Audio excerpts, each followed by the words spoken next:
У большинства, вероятнее всего, была фантазия или сон о том, как бы совершить ограбление один раз в жизни на миллионы.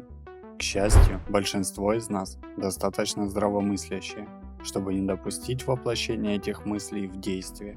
Было время, когда грабежи совершались из-за бедности, но время постоянно вносит коррективы.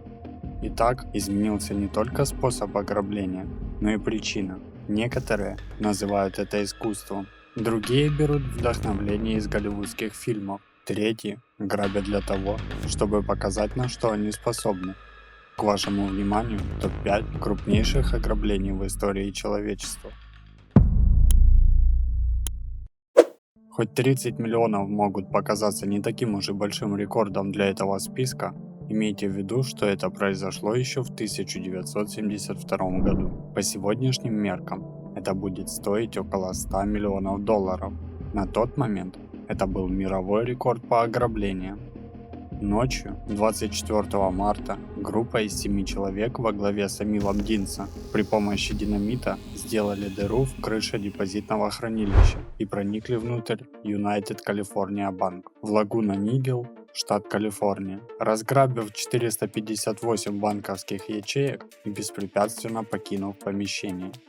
Есть версия, что они планировали украсть деньги Ричарда Никсона, но перепутали банк.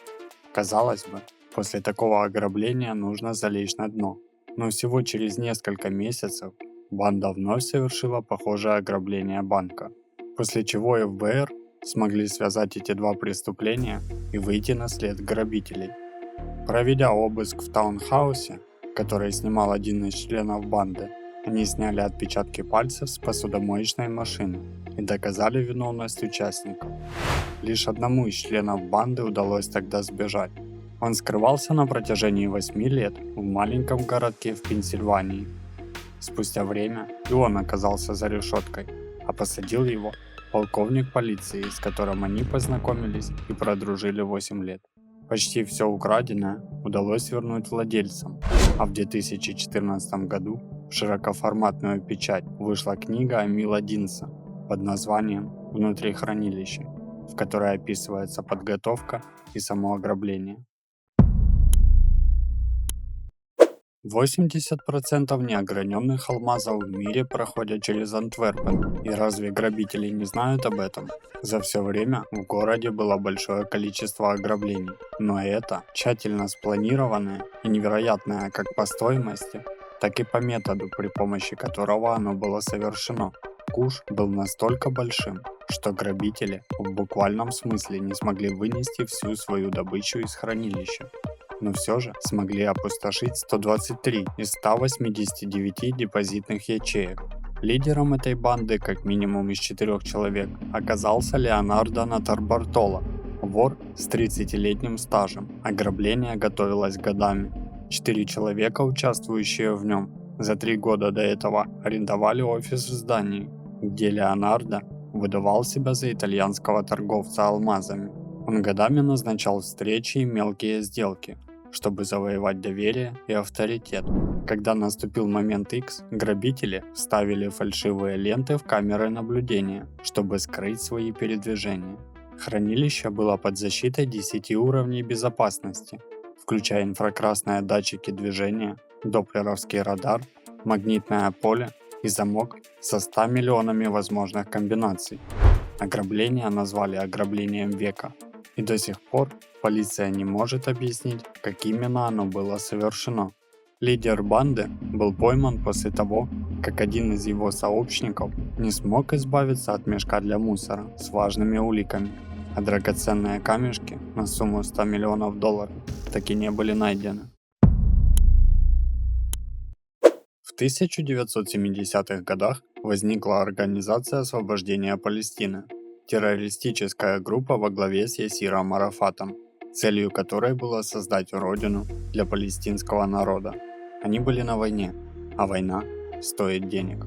Ливан в это время был в разгаре гражданской войны, и среди хаоса группа, связанная с Организацией освобождения палестинского народа, взломала дюжину банков, самым крупным из которых оказался британский банк Ближнего Востока.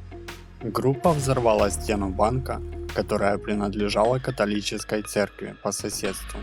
При помощи слесарей под дулом автоматов они вскрыли хранилище и разграбляли содержимое в течение 2 суток. Грабители сбежали с золотом, драгоценностями, акциями и валютой на сумму в 25 миллионов фунтов стерлингов, что на сегодняшний день оценивается в более чем 100 миллионов долларов. Кражи, связанные с произведениями искусства, занимают отдельную нишу в истории ограблений. Но в нашем случае ценность украденного имеет большое значение. Двое мужчин, одетые как полицейские, убедили 2 неопытных охранников музея Грандера в том, что они реагируют на беспорядки. Вопреки правилам музея, 2 охранников впустили офицеров в помещение, где оказались в заключении у грабителей, после того, как последние одели на них наручники. Удивительно, но им удалось это сделать без какого-либо оружия. Грабители провели следующие 1,5 часа, спокойно выбирая 12 произведений искусства общей стоимостью более 300 миллионов долларов. И это было 30 лет назад. Среди картин были 3 картины Рембрандта и 1 Вермеера. Затем они взяли записи камер наблюдения и ушли. Больше о них ничего не было слышно, хотя в 1994 году было сделано предложение вернуть картины за 2,6 миллиона долларов и иммунитет от судебного преследования, но о писателе больше ничего не было слышно. Дело так и не было раскрыто, и за любую информацию, касающуюся возвращения произведений искусства, назначено вознаграждение в размере 5 миллионов долларов. Также власти объявили, что не будут преследовать никого, у кого есть картины, и предлагают их вернуть. Некоторые ограбления требуют тщательного планирования, другие же используют грубую силу. Но самое крупное ограбление было настолько простым, насколько и эффективным. Джон Годдард, 58-летний курьер, работал на брокера Шепардс, который был ограблен, когда нес портфель на тихой лондонской улице. Однако содержимое портфеля имело огромную ценность в виде облигаций на сумму 292 миллиона фунтов стерлингов. Годдард доставлял казначейские векселя Банка Англии и строительных обществ. Из-за характера облигаций на предъявителя, тот, кто их носит, считается владельцем. Они так же хороши, как наличные. Джона держали под угрозой ножа, в то время как нападавший скрывался с 301 казначейским векселем. Стоимость одного на тот момент составляла 1 миллион фунтов стерлингов. Полиция считает, что ограбление было совершено Патриком Томасом, но он был найден мертвым до того, как ему было предъявлено обвинение. Все облигации, кроме 2, были возвращены после того, как полиция и ФБР проникли в банду, ответственную за это преступление. Кит Чизман был арестован в связи с преступлением и нахождением у него облигаций, получив 6,5 лет лишения свободы. Многие ограбления заканчиваются тем, что преступников ловят, а деньги возвращают, поэтому их личные финансы не улучшаются ни на доллар. Так что не бросайте свою основную работу прямо сейчас и оставьте все ограбления банков для киноэкрана. Спасибо за просмотр и до скорой встречи.